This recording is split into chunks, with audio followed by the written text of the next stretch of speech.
Fontes de tensão elétrica. Por que nós vamos falar de fontes de tensão elétrica? Porque tudo que é eletrônico ou elétrico está ligado a uma fonte de energia. E essa energia é a energia elétrica.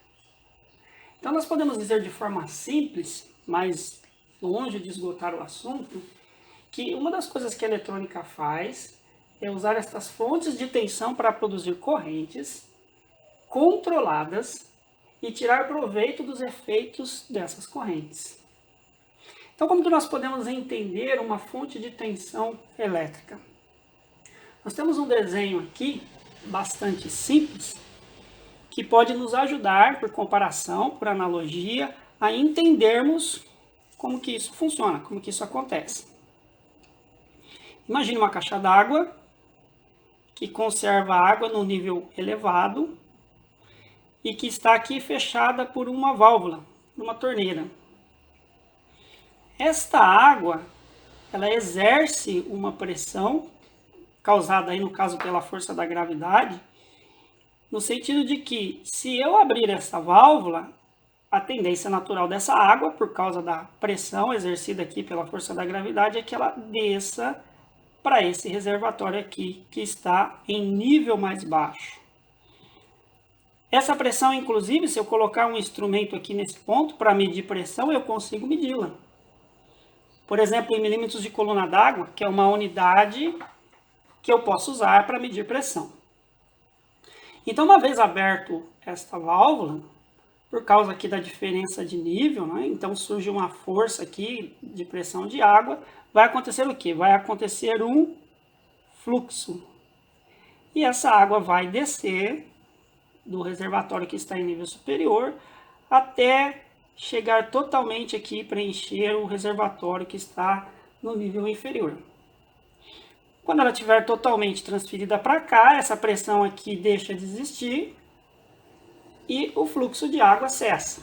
Ou seja, toda a água que estava lá foi transferida para cá. A tensão elétrica, por comparação, ela pode ser entendida de uma maneira bastante similar, bastante parecida. Imagine, é lógico que isso é um meio de ilustrar, né?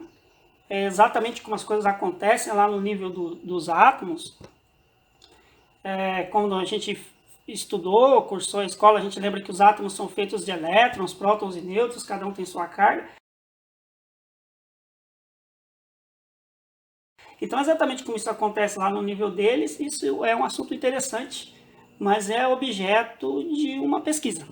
A gente pode aí pesquisar melhor sobre o assunto se nós quisermos entender melhor a condição. Mas, pensando de forma simples, como é a nossa proposta, imagine uma caixa onde, de um lado dela, eu tenho uma série de lacunas.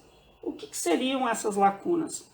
Seriam aqui as cargas positivas, ou seja, espaços que precisam ser preenchidos por elétrons. Neste lado da caixa, eu tenho uma carência, eu tenho uma necessidade, uma falta de elétrons.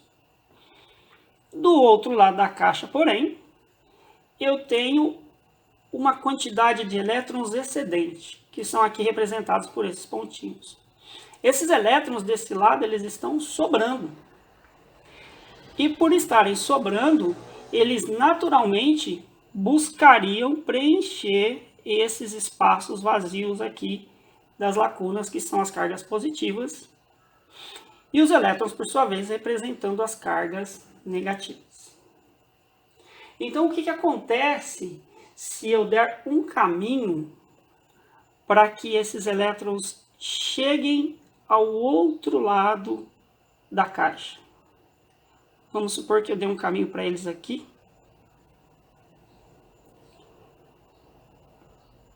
Levados pela força de atração elétrica, que existe nesse caso.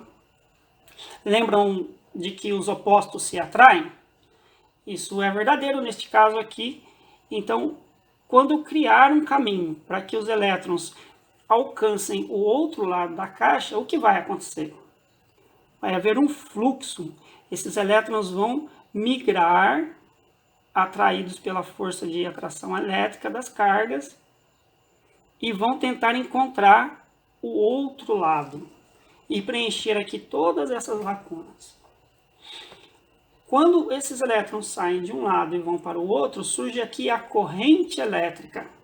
E é essa daí que nós aproveitamos na elétrica, na eletrônica, para nos trazer benefícios.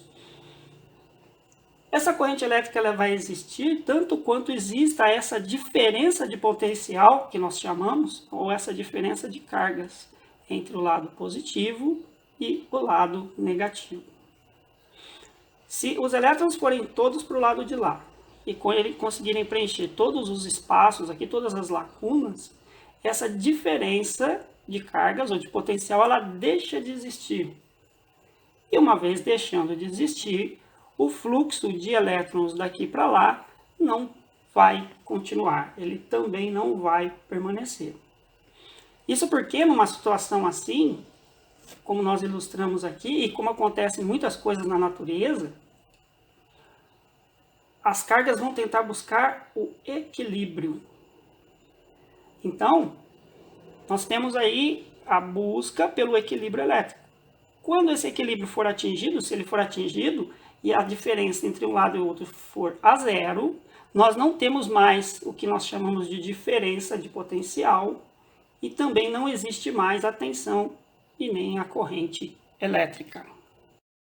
Por que meios eu poderia então causar esse desequilíbrio elétrico ou essa diferença de potencial em uma fonte de tensão? Existem várias maneiras de conseguir isso. Uma delas é por indução eletromagnética, outra por meios fotovoltaicos, usando aí painéis fotovoltaicos. E existe também as fontes de tensão mais talvez conhecidas por nós, que nós fazemos hoje um intenso uso delas, que são as fontes de tensão eletroquímicas. Do que nós estamos falando? Das pilhas e baterias. Por isso, pensando de forma simples e continuando esse raciocínio, nós temos as pilhas comuns, que nós conhecemos, elas são uma fonte de tensão elétrica. Você pode ver aqui que elas têm marcado um sinal de mais e um sinal de menos. Isso também é chamado de polaridade desta fonte de tensão, onde é o polo positivo e onde é o polo negativo. Similar ao que nós vemos aqui no nosso desenho, então eu tenho um lado positivo e um lado negativo. O mesmo acontece se eu tiver uma pilha, no caso uma célula aqui de lítio. Eu tenho uma fonte de tensão eletroquímica, onde eu tenho uma marcação, talvez não seja muito possível ver no vídeo, mas eu tenho uma marcação de polo positivo e também polo negativo. Ela também é uma fonte de tensão.